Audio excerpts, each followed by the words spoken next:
Aqui no canal estudamos, refletimos sempre com foco no nosso lema que é: pequenas mudanças somadas produzem grandes transformações.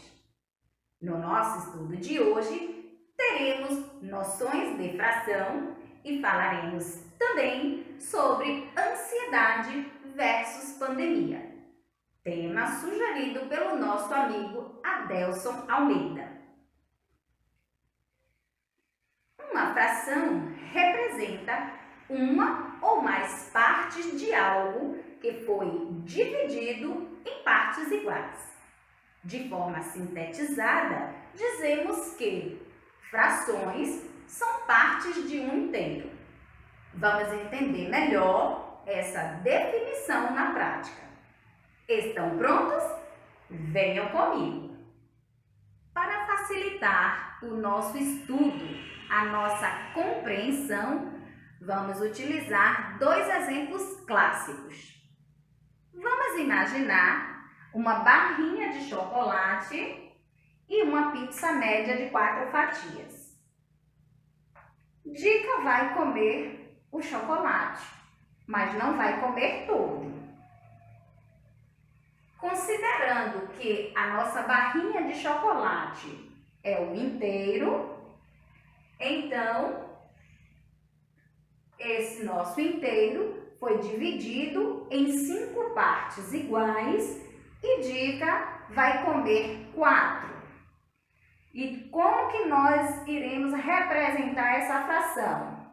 Bem, a quantidade de partes que Dica consumiu, ou como a gente costuma falar no estudo das frações, as partes consideradas, representam o numerador da fração, ok? Numerador.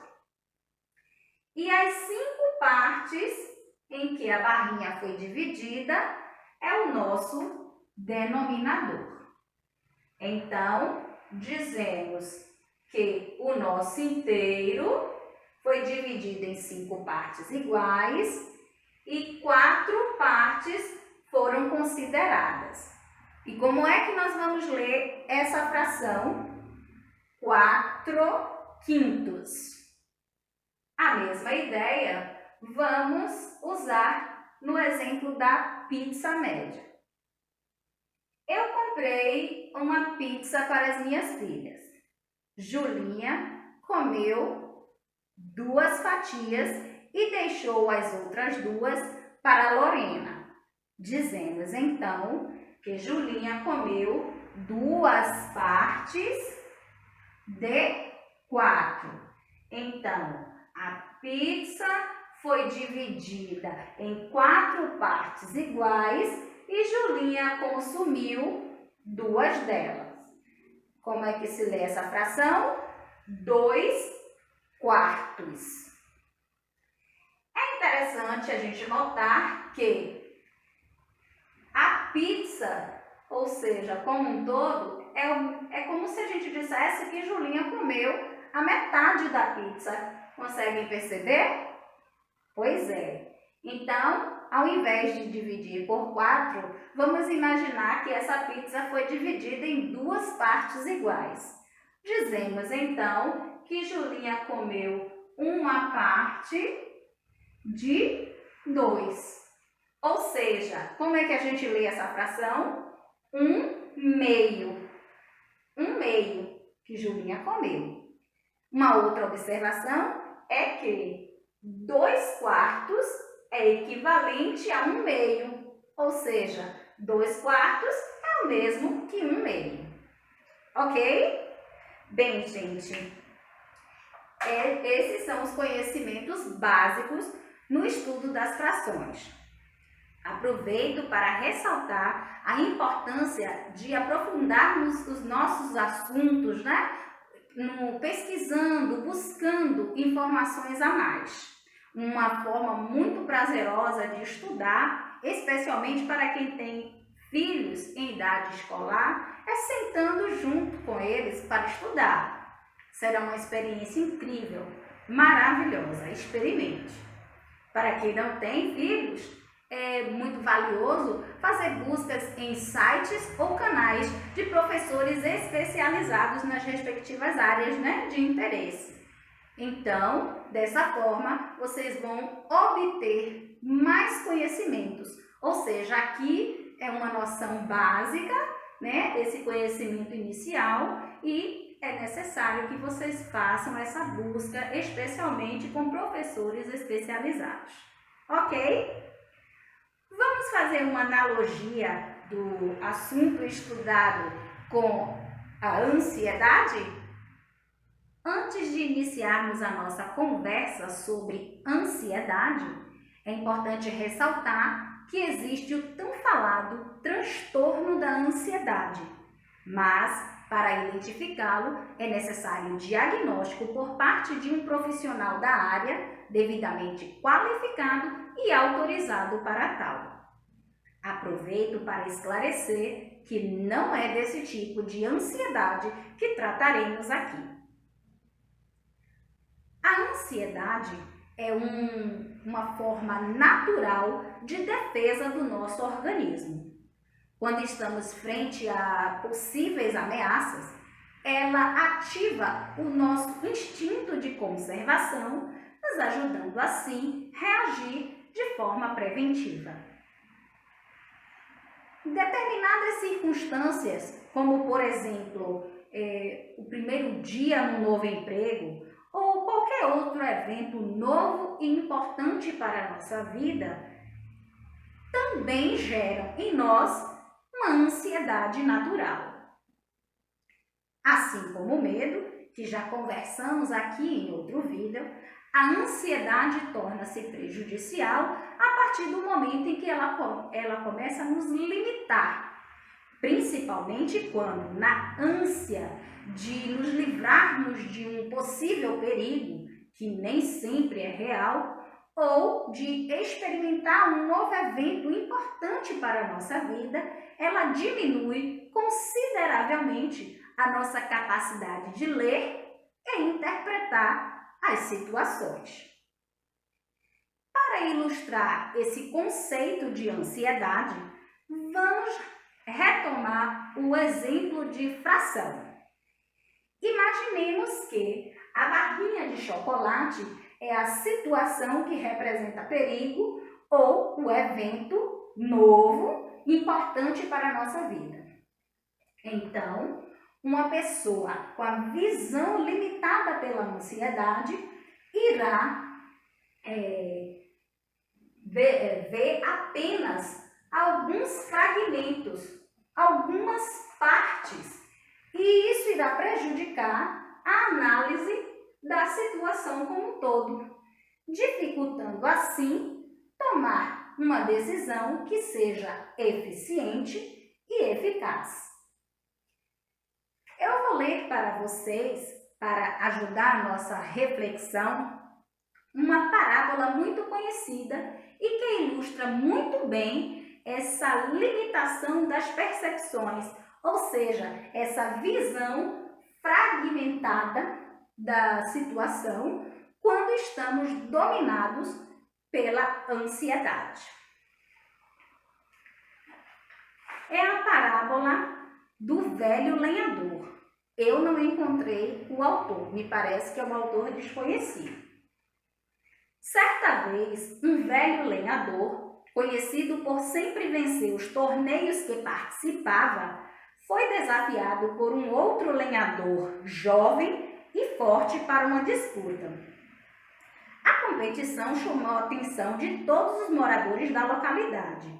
Muitos acreditavam que, finalmente, o velho perderia a condição de campeão dos lenhadores em função da grande vantagem física do jovem desafiante.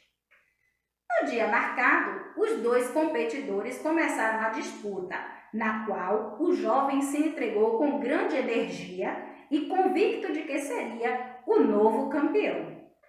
De tempos em tempos, olhava para o velho e, às vezes, percebia que ele estava sentado. Pensou que o adversário estava velho demais para a disputa e continuou cortando lenha com todo vigor.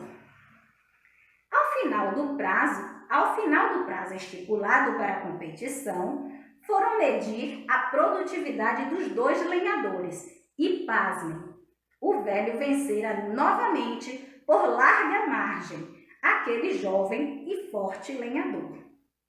Intrigado, o moço questionou o velho: não entendo, muitas das vezes que eu olhei para o senhor durante a competição, notei que estava sentado, descansando. E, no entanto, conseguiu cortar muito mais lenha do que eu. Como pôde? Engano seu, disse o velho. Quando você me via sentado, na verdade, eu estava amolando o meu machado. E percebi que você usava muita força e obtinha pouco resultado. Quando eu li no campo de comentários a sugestão de tema Ansiedade versus Pandemia, sugerida pelo nosso amigo Adelson, eu confesso que tive dificuldade em pensar de que forma eu abordaria esse assunto, especialmente por ser um assunto muito delicado nesse momento que estamos vivendo. Então eu pensei, nada melhor do que um bom depoimento daqueles que estão vivendo na pele, passando pela experiência da ansiedade nesse momento tão delicado do nosso coletivo. Aproveito para ressaltar que ainda não acabou a nossa obrigação, o nosso compromisso em cuidar de nós mesmos, da nossa família e do nosso próximo ainda está valendo. Vamos ao vídeo de depoimento? Gente, quero apresentar para vocês Leonardo, mais conhecido como Léo pelos parentes e amigos. Ele é filho do meu companheiro. Quando eu cheguei na vida de Alves, ele já existia há 14 anos. Essa é Jamile, a esposa de Léo, e a pequena Liz, filha do casal. Neta de Alves, sobrinha de minhas filhas, e por favor, ninguém diga que é minha neta, porque ainda não tem idade para isso. Então vamos conversar um pouco com eles sobre como que eles lidaram com o período mais crítico, né, da pandemia, aquele isolamento mais severo. Então, como foi o início da pandemia para vocês, tendo uma criança pequena em casa? O susto foi muito grande, porque como o Liz teve problema respiratório, essas coisas, então a gente já sabia um pouco como eram essas crises, então a gente ficou muito apavorado. Porém, em relação a ficar isolado em casa, a gente procurou aproveitar o máximo de tempo, do desenvolvimento dela que a gente pôde. Perfeito. Na verdade foi um susto grande pra gente, porque a gente já tinha passado por um período bastante complicado com ela no início, mas a gente se preveniu o máximo para evitar que esse vírus chegasse até a gente. Perfeito, perfeito. E qual foi o momento assim mais difícil nesse período da pandemia? Uma situação que tenha gerado muita ansiedade em vocês? Nossa, acho que uns 2 meses depois, quando já não tinha canto da casa para andar, né? Da sala pro quarto, pra cozinha, Liz ia pra janela e ficava dizendo que queria ir pra rua. Foi bem complicado. A questão da ansiedade, né? Cada dia que ia passando, você ia se sentindo Sem saber quando vai acabar. essa incerteza, né? Pra mim, o momento mais difícil foi quando meu pai ficou doente, né, que apresentou todos os sintomas, né, do coronavírus, e por também já ser uma pessoa do grupo de risco. Então isso me trouxe uma aflição muito grande e para mim foi o período mais difícil ali de lidar com essa situação. Essa situação. E na verdade, eu recordo muito bem, Léo, e bem lembrado, porque foi um período bem difícil para todos nós. Porque nós estávamos distantes, né? Eu só podia me comunicar com você por telefone. Exato. E eu lá sozinha com ele. doente, né, com aquela virose, com muita febre, sem apetite e sabendo que ele fazia parte do grupo de risco e você ficou ainda mais apreensivo com aquela situação, né? Porque era um risco maior você ir para lá. Realmente foi um momento muito complicado para nossa família. Mas houve assim algum momento que vocês tenham passado que de alguma forma tenham aproveitado o período, vamos dizer assim, de uma forma mais positiva? Eu sofria muito, porque como o horário que eu trabalho, eu não costumava ficar muito com Liz. Então eu sofria muito, que eu via ela falar, via ela andar e não conseguia aproveitar. Então eu aproveitei para acompanhar ela cada segundo, consegui fazer várias coisas, por exemplo, tirei a fralda, essas coisas que é mais complicado a gente que trabalha na rua. Exatamente, no caso desse período, né, que a mãe gosta de participar de uma forma mais ativa, de uma forma mais presente na vida do filho, né? Então, esse momento da pandemia te aproximou mais, né? Porque com o trabalho, entendi, perfeito. Eu acho que para mim também, o grande ganho dessa, se é que pode se dizer que houve um ganho, né, para a pandemia, foi esse tempo que a gente viveu junto, a gente viveu família aqui, a gente acompanhou a evolução dela, o crescimento dela. E a gente pôde acompanhar isso de perto, porque nossa vida é bastante corrida. Então isso pra gente foi um ganho excelente. Perfeito. Então, pelo que vocês estão trazendo pra gente, teve, nesse período todo, teve momentos de ansiedade, né, de muita aflição, mas teve também, vocês conseguiram perceber pontos positivos, né? Ou seja, conseguiram tirar da situação difícil, desagradável, conseguiram também tirar coisas muito boas para vocês individualmente e para a família, não é isso? Perfeito. Então, gente, sabemos que esse período é muito difícil para todos nós, não é? Mas é um período assim de muitas incertezas. Mas sabemos também que de todas as coisas que nos acontecem, se a gente observar de uma forma mais cuidadosa, de uma forma mais positiva, a gente consegue lidar melhor com essa questão da ansiedade. Porque, como já foi dito no nosso, né, na nossa apresentação, a ansiedade é uma emoção natural no ser humano. Então, viver, melhor dizendo, esse momento de uma forma coletiva, nos trouxe também alguns benefícios, como por exemplo, muitos de nós aprendemos a trabalhar a humildade, porque precisamos pedir ajuda, e também trabalhamos a caridade, oferecendo o nosso apoio. E isso é maravilhoso, isso é gratificante. Eu tenho comigo, né, tenho no meu coração um versículo bíblico, né, que meu pai citava muito, mas que eu fiz uma adaptação, mas que eu guardo assim no meu coração e que eu acho muito útil e falar para vocês nesse momento. É que todas as coisas, de alguma forma, cooperam para o nosso bem. Então, vamos nos despedir? 1, 2, 3. Beijos no coração. E até a semana que vem.